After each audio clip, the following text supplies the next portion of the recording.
我有个梦想，我想成为舞台上最闪耀的明星。但我从小就有一个困扰。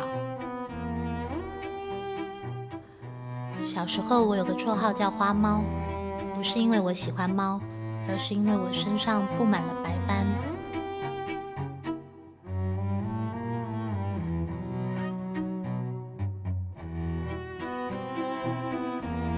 但我知道，过去的嘲笑声终会成为今日的掌声。